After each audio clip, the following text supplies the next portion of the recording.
Welcome everyone to Law Talk, brought to you by the Falvello Law Firm at 570-788-4191 for any questions you may have. Yes, I'm going to answer some of the questions today, or Alexis is going to answer some of the questions today that you've asked me, and some of you have called the station.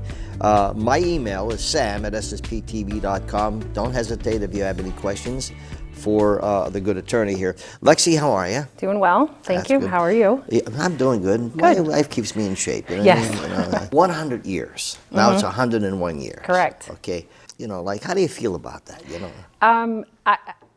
I feel blessed, really, to be in the position that I am, to really enjoy what I do for a living, and to have a great mentor, before me and my father to learn from every day, because every day, there is something new that I'm learning with what I do.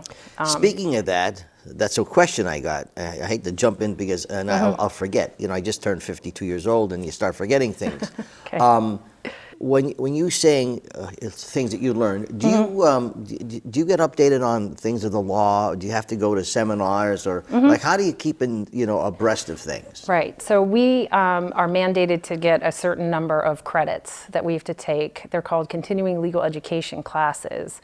I actually just took one yesterday, and I'm taking one tomorrow. It was one seminar that they broke up into two parts for half a day each. And it's an auto law seminar that I'm taking, and it's very informative as far as updates on case law and things like that, as far as what people who are trial attorneys, particularly plaintiffs, can learn in order to do a better job for your clients. So you do various seminars throughout the year? Oh, of course, yes, yeah, they're mandated to keep our license. Okay. So. All right, now let's get back to the 100 years. So I missed that question last time. So you because people say, well, they're a lawyer for 50 years. Are they keeping up what's going on? But now now you answer that question. Yes, we have. In the household, when you were a little girl, now you're a big girl. Okay. How did it feel to be, in a house of lawyers? Your grandfather, your dad. Is that what swayed you to go into law? It's not. You sure now? Well, your father says you're going to law, or else you're in no. trouble. You know what? He never said that. No? I think he always wanted us to do what made us happy, and even my grandfather. And quite honestly, my grandfather passed away. It was 10 years in February, and I remember at his viewing. Just seeing the amount of people in the legal community locally that came to pay their respects. And it struck me at that time, because I just knew him as my grandfather, right? Like a family man, family, right, was his emphasis.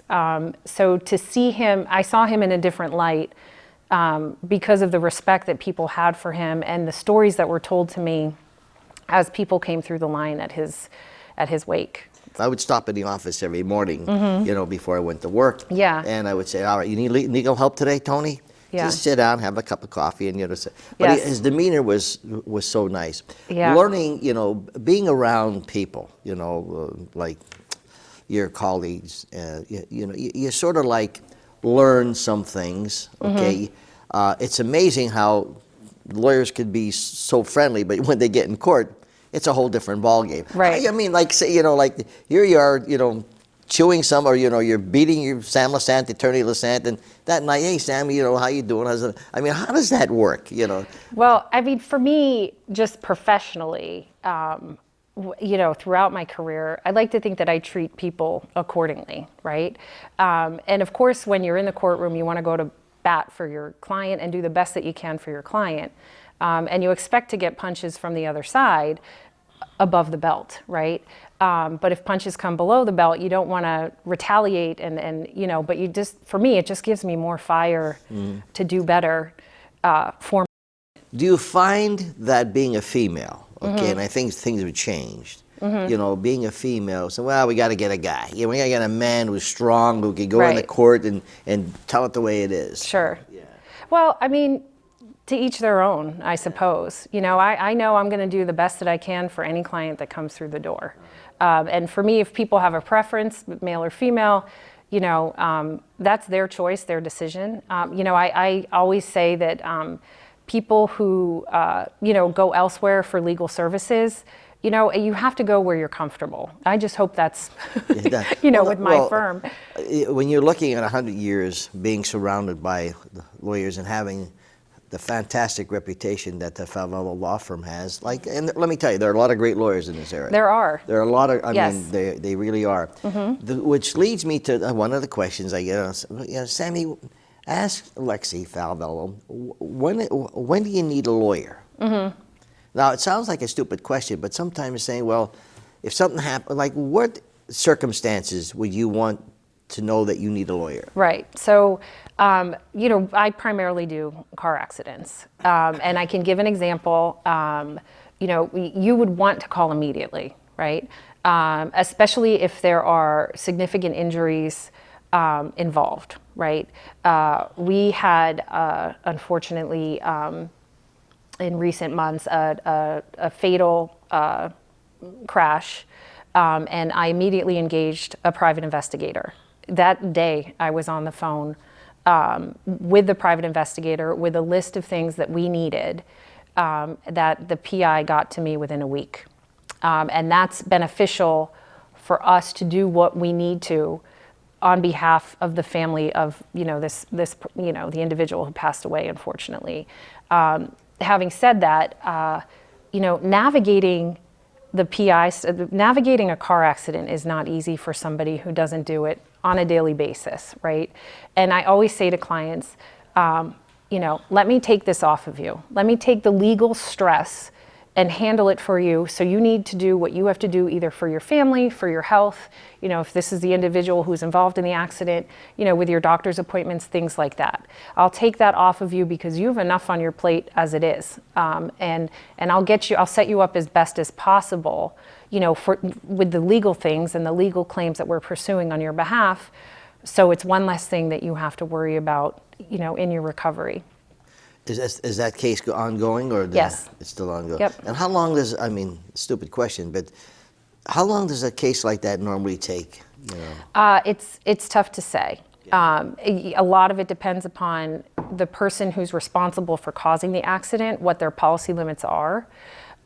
Sometimes we have to file suit to get that information and to verify the coverage and make sure there's no excess coverage, things like that. So it really just depends on sometimes how cooperative the insurance companies are and how comfortable we are in verifying information that's presented to us from the insurance company. What you also have is the fact that going back to the type of insurance people should be getting on their cars. Yes. We go back to that many shows you've done with your dad and Yes. you, full tort, full tort, full tort. Correct. Okay. Once again, why is that so critical? That's important because if you have minor injuries that are not considered serious and there are no other exceptions to the limited tort, rule, you can recover more as far as damages go, and that's considered pain and suffering. You cannot pursue pain and suffering unless you have full tort or unless there's an exception to the limited tort rule. Having said that, because I always see these commercials on TV now, and I know economically things are tough right now for people. Grocery shopping, gas, things are tough. And I know people are trying to, cut monthly expenses where they can. And I see on the news that people are reducing the coverages that they carry.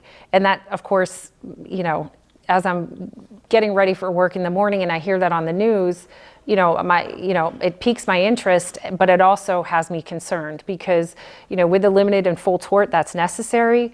But you also need the underinsurance. I have another fatal accident where fortunately they have pretty good underinsurance coverage because if the person who's responsible for causing the accident doesn't have good coverage and you don't carry the underinsured or even the uninsured coverage, which is an elected or optional selection in the coverage that you carry, you're stuck with what the other guy has as far as coverage goes. So how do we know? Okay, people watching now, some the least thing in their mind right now is, do I have car? I know I have car insurance. Correct. I'm paying, etc. Right. But they don't know. Do they really know?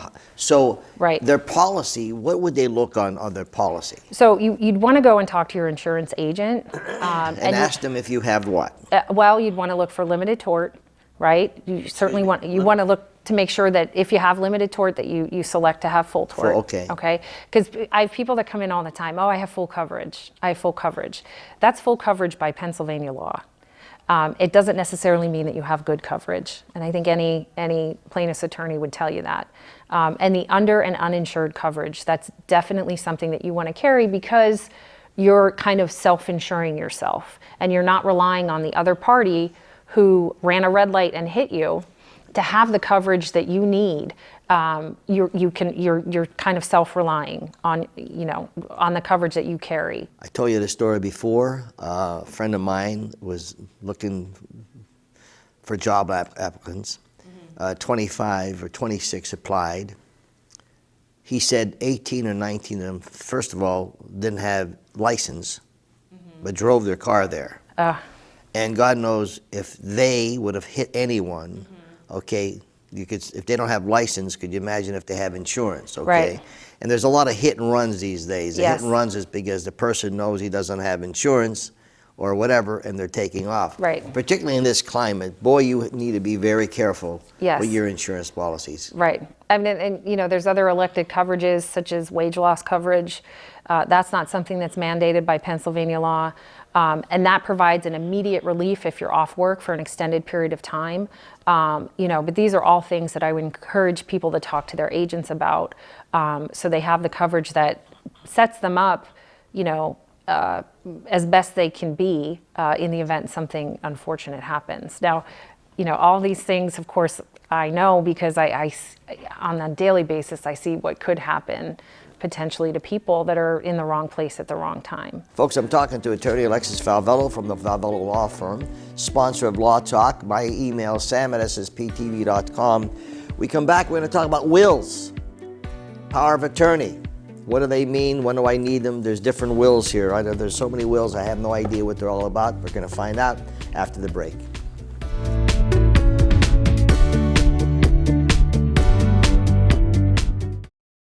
Welcome back to Law Talk, brought to you by the Falvello Law Firm, 788-4191, of course 570, or falvellolaw.com, over 100 years giving legal advice.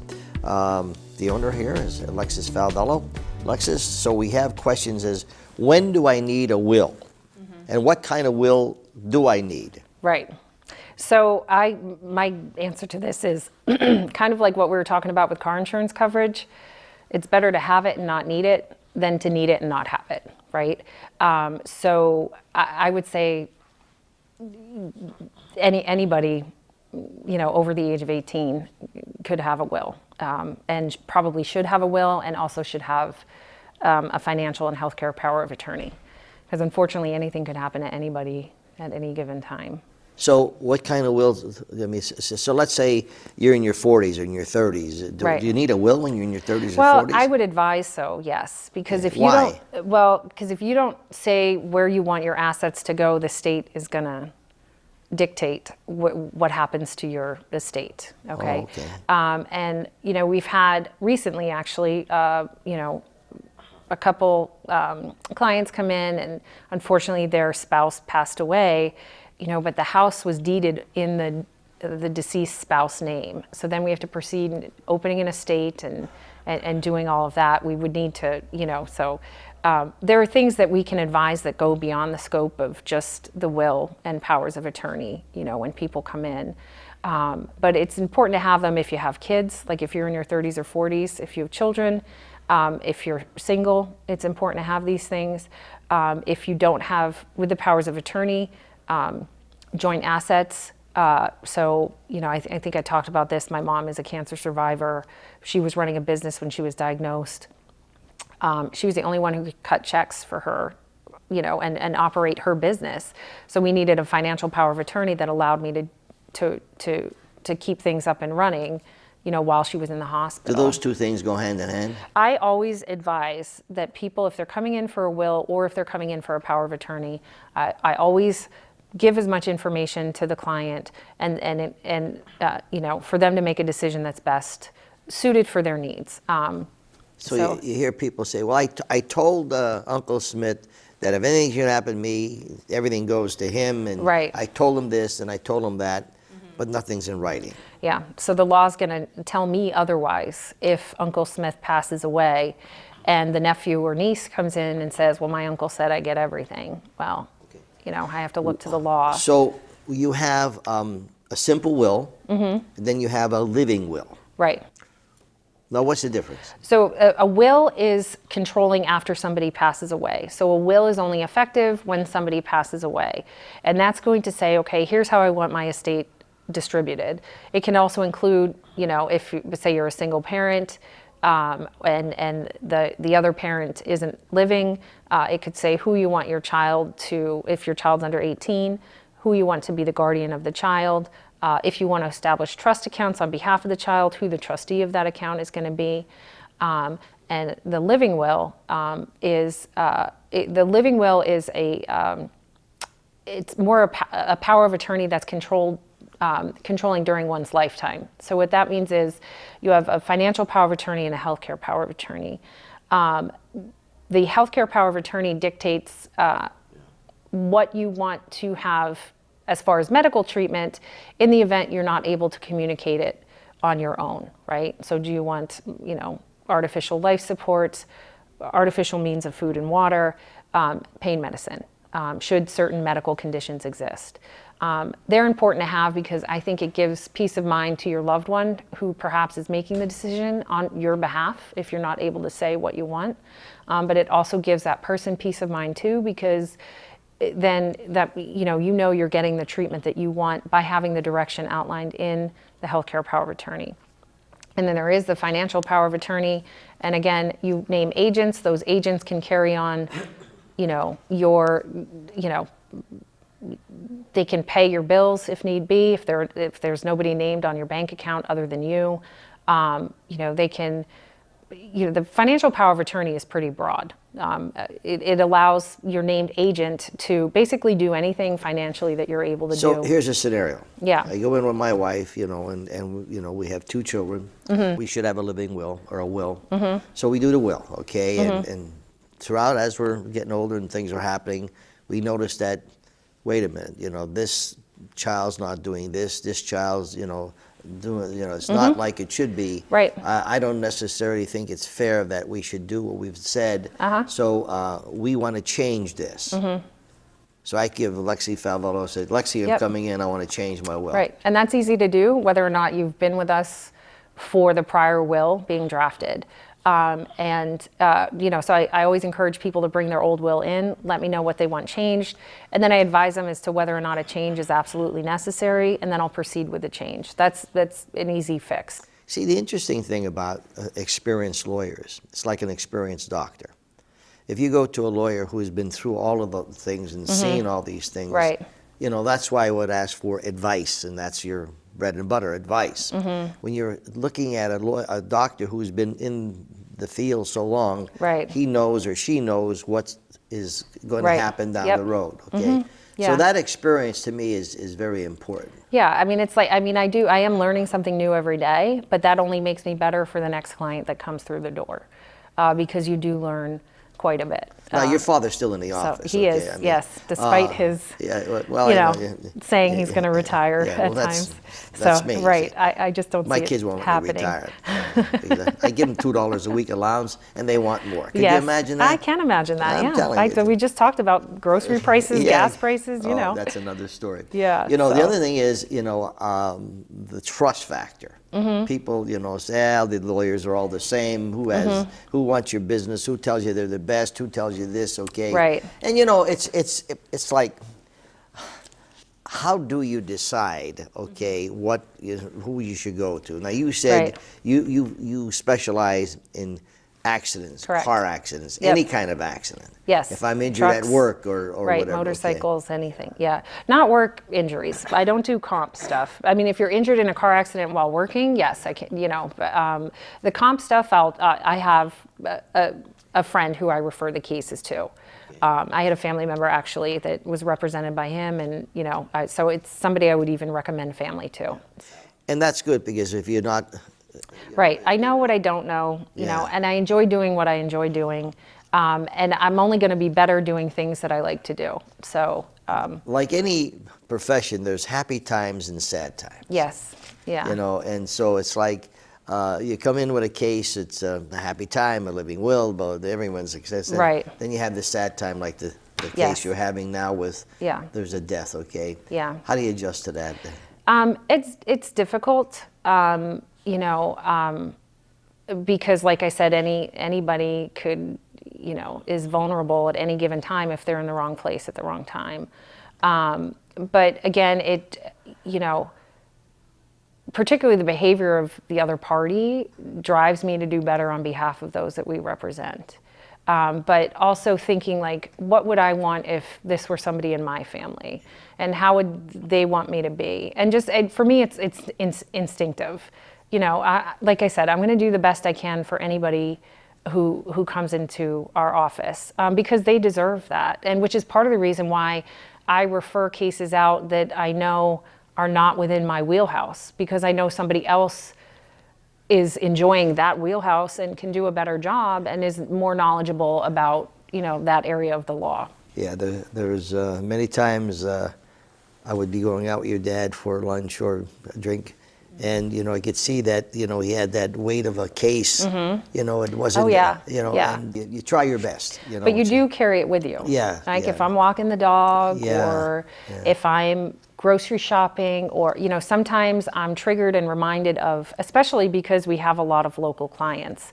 So if I'm driving around locally, you know, I'm reminded of, you know, and it could be any time, any place that you know, that triggers your memory kind of, and you think of your clients, and you know, sometimes you wonder how they're doing. Well, if you ever need professional help, and give me a call. As I told you on the text, you know, I'll take all your hard cases. Attorney Alexis Falvello, folks, it's Law Talk. Now listen, you can go to our website, or their website, which is falvellolaw.com or ssptv.com, and all of these shows, Law Talk shows, are there. A lot of great information, honest information, not bull information. You could get any question that you need, just email me, sam@ssptv.com, 24/7. Appreciate the fact that you made the Sam Lassane Show the #1 talk show in Northeastern Pennsylvania. I really appreciate that. We'll see you next time.